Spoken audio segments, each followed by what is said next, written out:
세계 기독교 교존 중에 찰스 쉘던이 쓴 In His Step이라는 그의 발자취를 따라서라는 수많은 그리스찬들에게 영향을 준 신앙 소설이 있습니다.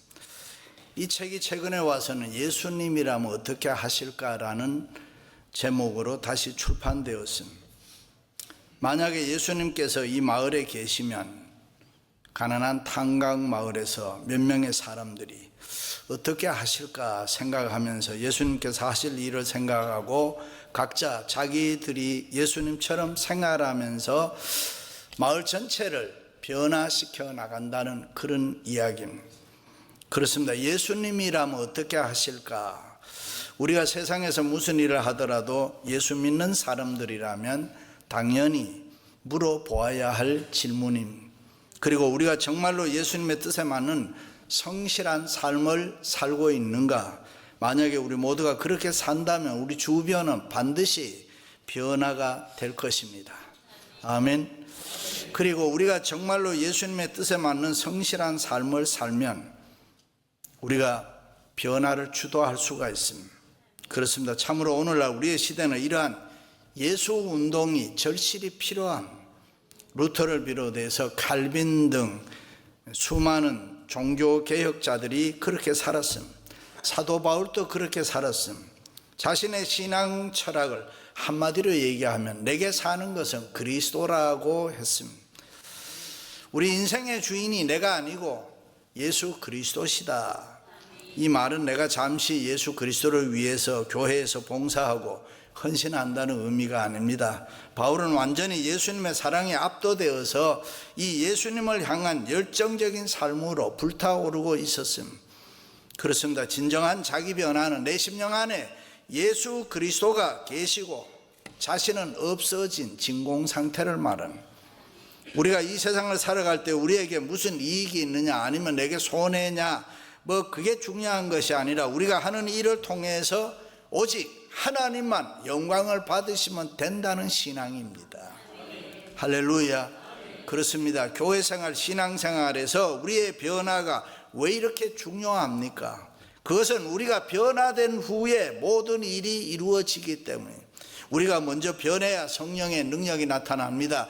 우리가 자신이 먼저 부정되고 예수님이 우리 마음에 살아야 성령의 역사가 일어나고 하나님의 은혜와 위대한 축복이 우리에게 있는 것입니다. 그래서 좋은 그리스도인들은 자기는 부정되고 예수님의 모습이 내 생활 속에 저절로 나타나는 것입니다. 가끔 여러분들은 할 일이 없고 한가로우면 무슨 일을 어떻게 하면서 시간을 보냅니까? 몽골 사람들은 숫돌에 칼을 간다 그래요. 그들은 호전적이기 때문에 언제나 싸움에 대비하는 준비하는 생활을 한다.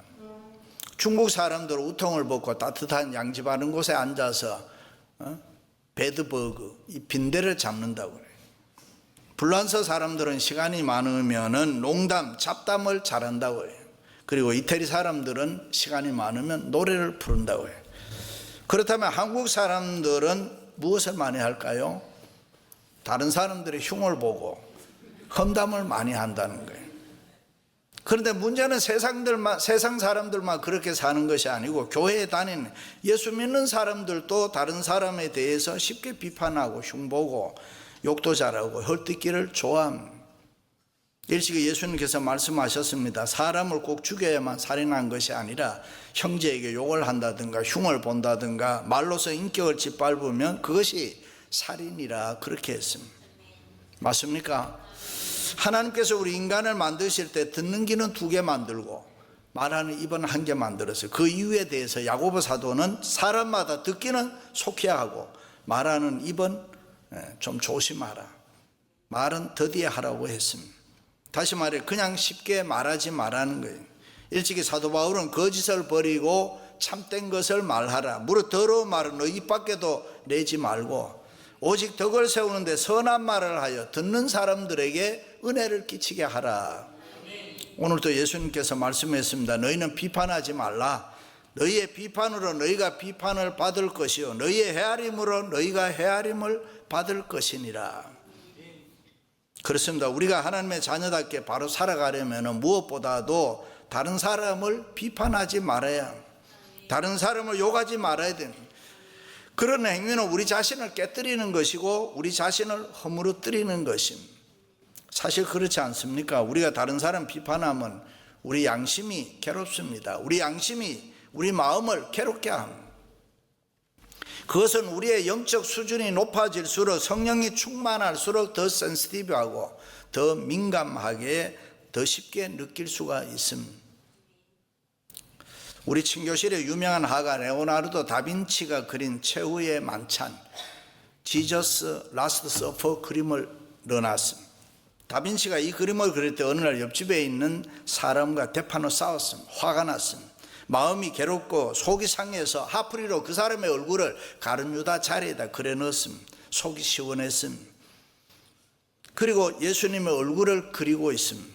그런데 아무리 예수님의 얼굴을 그리려고 해도 예수님의 얼굴이 그려지지 않았습니다. 그렸다가 지우고 그렸다가 지우고, 왜 이럴까? 내가 왜 예수님의, 사랑하는 예수님의 얼굴을 제대로 그릴 수 없을까? 그때 성령님께서 깨달음을 주었습니다. 야, 내가 어떻게 다른 사람과 싸우고 다른 사람 미워하면서 예수님의 얼굴을 그릴 수 있겠느냐?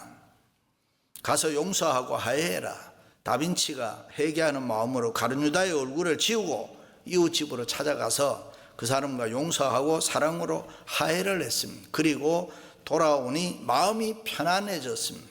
예수님의 얼굴과 더불어 최후의 만찬 그림을 잘 그릴 수가 있었다고 했습니다. 할렐루야. 그렇습니다. 하나님의 자녀된 우리가 남을 욕하고 남을 비판하고 남에게 상처 주고 남과 더불어 싸우면 어떻게 됩니까? 우선 우리 마음이 평안이 없습니다. 우리의 마음속에 예수님의 마음을 가질 수도 없고 예수님을 묵상할 수도 없습니다.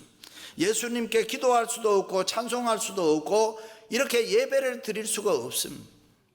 불편해서요. 그래서 너희 안에 이 마음을 품으라. 곧 그리스도 예수의 마음이니 그리스도의 평강이 너희 마음을 주장하게 하라. 할렐루야. 이 시간 성령님께서 우리들의 마음속에 성령으로 기름 부어 상처난 마음, 아픈 마음, 병든 마음, 교만한 마음, 거친 마음 치료해 주시기를 주님의 이름으로 축원합니다. 하나님의 자녀들은 우리 마음속에 분한 마음, 독한 마음, 강팍한 마음, 더러운 마음 성령의 불로 다 소멸해 주기를 바랍니다. 우리들의 마음이 하나님의 영으로 새로워지기를 주님의 이름으로 축원합니다. 할렐루야. 성경은 인과 보응의 법칙을 가르치고 있습니다. 사람이 무엇을 심든지 그대로 된다는 이야기입니다. 사랑을 심으면 사랑을 거두고 칭찬을 심으면 칭찬을 거둔다. 그러나 비판을 심게 되면 비판을 받게 되고 나쁜 것을 심으면 나쁜 것을 거둔다는 원리입니다. 스네이크, 뱀이 목공소에 들어갔습니다. 톱을 지나면서 약간 자기 몸에 스크래치를 냈습니다. 그때 뱀이 돌아와서 톱을 콱 물어버렸습니다. 입을 다쳤습니다. 화가 난 뱀은 그 톱을 자기 몸으로 둘둘 감았습니다. 뱀은 톱에 의해서 죽고 말았습니다. 그렇습니다. 우리는 가끔 분노해서 말을 합니다만 그 말이 오히려 우리 자신을 다치게 합니다. 우리가 생각나는 대로 아무렇게나 툭툭 말을 내뱉으면 안 된다는 거죠. 신중하고 조심하라는 거예요. 상대방의 인격, 상대방의 입장도 좀 생각하고 말하라는 것입니다. 왜 그렇습니까? 혀는 배의 키와 같아서 우리 몸 전체를 움직이기 때문에 이 말을 잘해야 됩니다. 그렇습니다. 우리가 하나님의 자녀답게 살려면은 우리 입안에 있는 혀, 이거 말을 잘해야 됩니다. 좋은 말, 선한 말 하라는 것입니다. 왜냐하면 예수 믿는 우리들의 말에는 생명이 있고 권세가 있고, 믿으시면 아멘. 힘이 있고 능력이 있기 때문에 열매가 있고 축복이 있습니다. 베드로와 요한이 말로 안전병리를 일으켰습니다. 성경에 나타난 수많은 기적이 우리가 하는 이 말로 이루어졌습니다.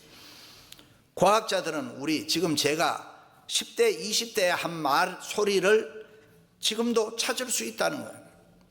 우리가 했던 수많은 말들이 하늘로 다 날아가 버린 게 아니고 항상 우리 주위에 이 누에고치처럼 우리를 감싸고 있다는 것입니다. 그러므로 우리들은 말을 할 때 하나님 앞에 은혜가 되는 말을 하고 축복이 되는 말을 하고 영광이 되는 좋은 말을 해야 될 줄로 믿습니다. 할렐루야.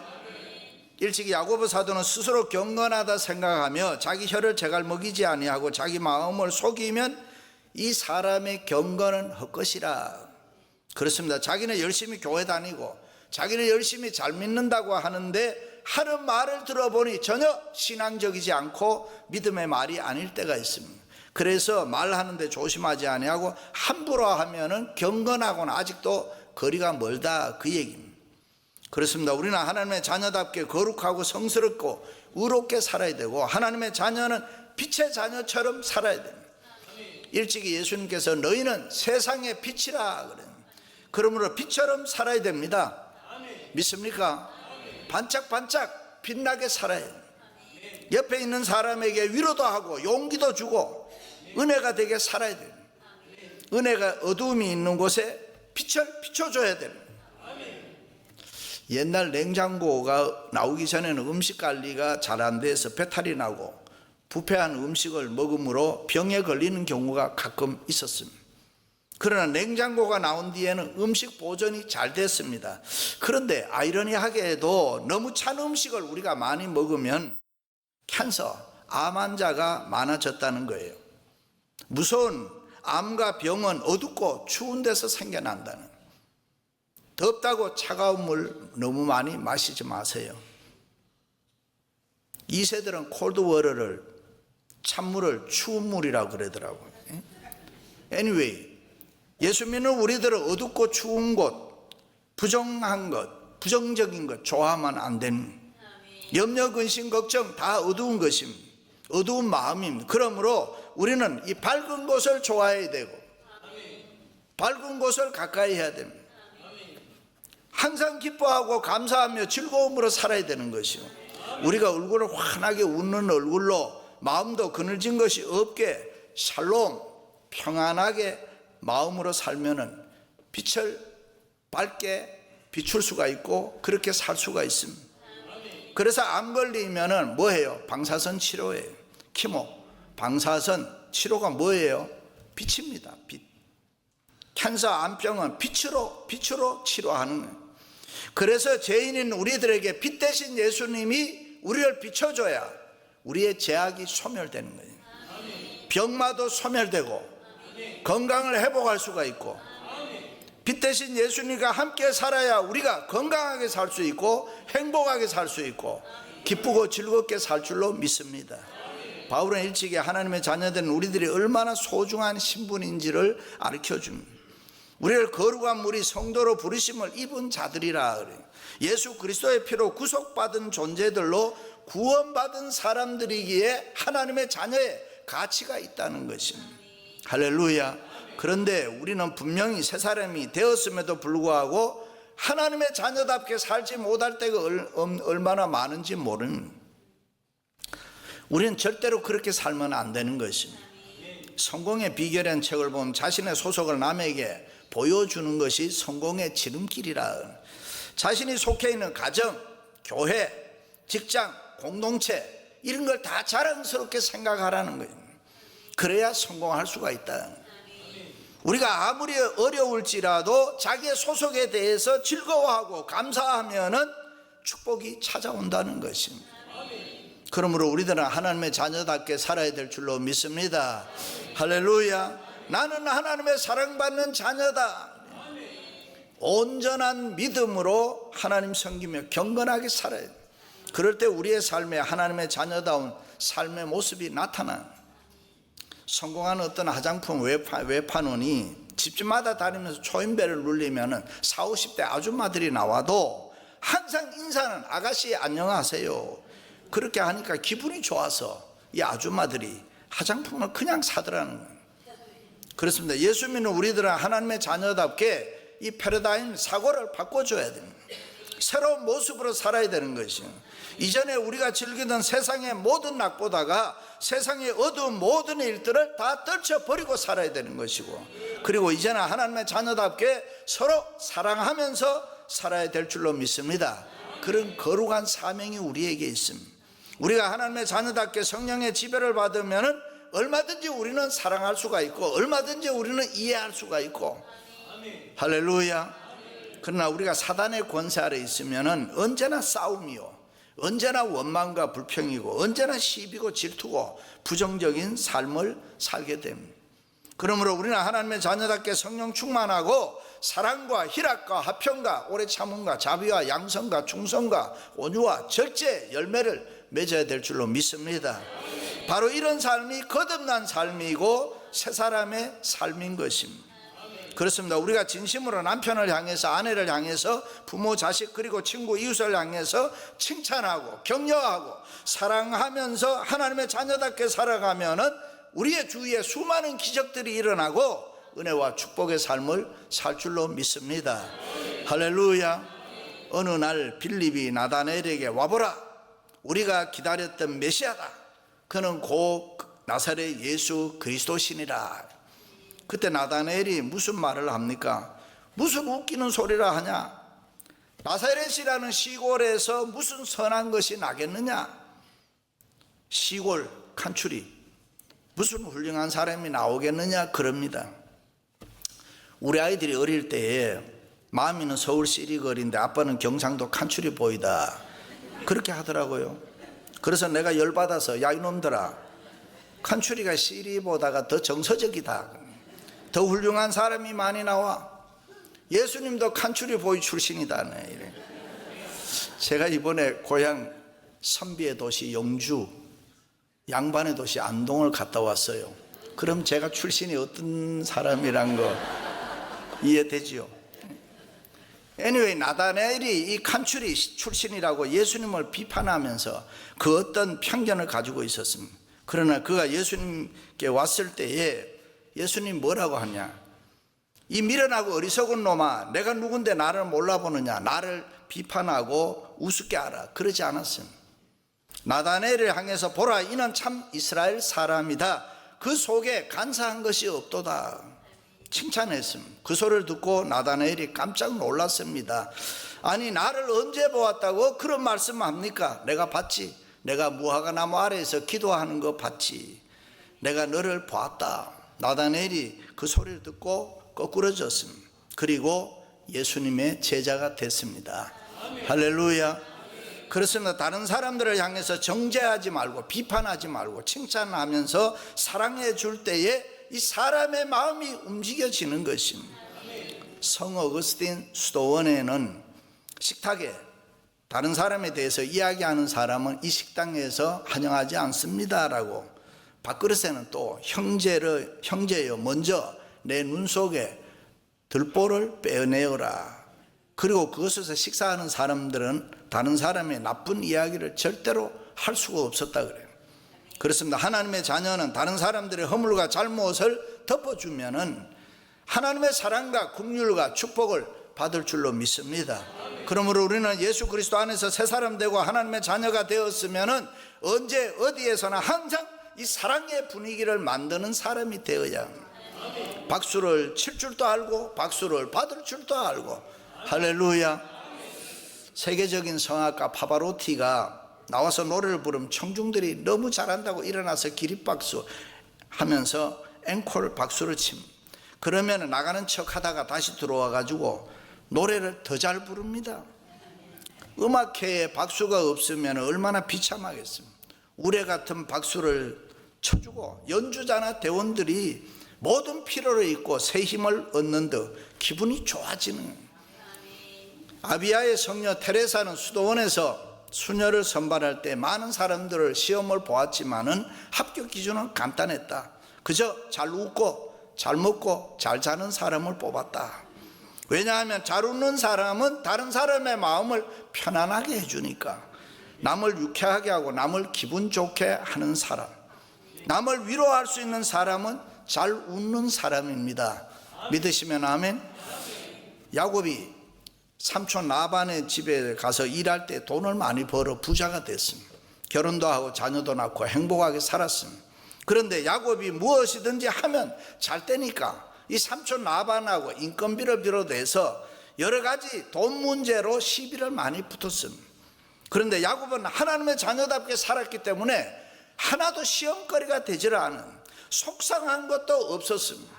한 번은 야곱이 삼촌에게 양 새끼를 낳으면 깨끗하고 건강하고 좋은 양은 삼촌이 다 가지세요. 점있고 얼룩하고 못난 놈은 내가 가지겠습니다. 대단한 제안입니다. 어떻게 그렇게 할 수 있습니까? 야곱은 하나님이 자기와 함께 하는 것을 믿었기 때문에 자신이 있었습니다.